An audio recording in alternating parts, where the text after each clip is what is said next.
કેટલું બાકી છે આશ્રમ?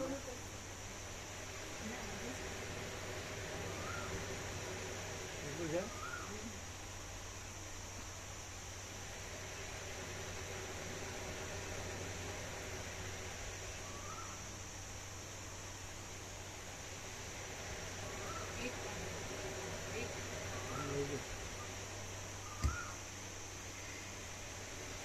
ખરું સુખ તો મોક્ષ જ છે. તે મળવાથી માણસને ફરીવાર જન્મવું કે મરવું રહેતું નથી. એ મોક્ષ જ્ઞાનથી જ મળે છે. જીવને સંસારમાંથી તરવાનો ઉપાય જ્ઞાન જ છે. નીચે ટાંચ છે. નિષ્કામ કર્મ ચિત્ત શુદ્ધિ દ્વારા અને ઉપાસના ચિત્તની એકાગ્રતા દ્વારા જ્ઞાનના સાધનરૂપ છે. જીવને સંસારમાંથી તરવાનો ઉપાય જ્ઞાન જ છે. તપ, દાન અને તીર્થ એ મોક્ષના અંતરંગ સમીપના ઉપાયો કહ્યા નથી.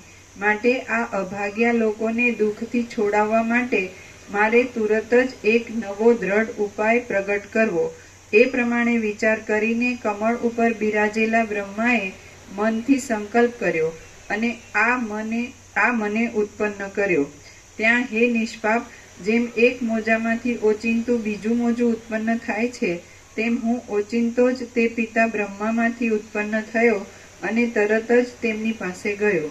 કમંડળને ધારણ કરનારા અને હાથથી માળા ફેરવતા તે સર્વના અધ્યક્ષ બ્રહ્માની પાસે જઈને મેં તેમને નમ્રતાપૂર્વક પ્રણામ કર્યા.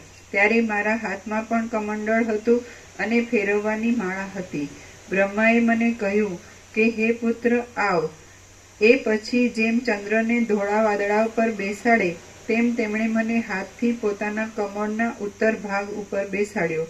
જેમ ઉત્તમ હંસ સારસને કહે તેમ મૃગચર્મ રૂપી વસ્ત્રવાળા પિતાજી બ્રહ્માએ મને તેવા જ વસ્ત્રવાળાને કહ્યું કે હે પુત્ર, જેમ ચંદ્રમાં કલંકે પ્રવેશ કર્યો છે તેમ જરાવાર તારા ચિત્તમાં વાંદરાના જેવી ચપળતા કરાવનારું આ અજ્ઞાન પ્રવેશ કરો.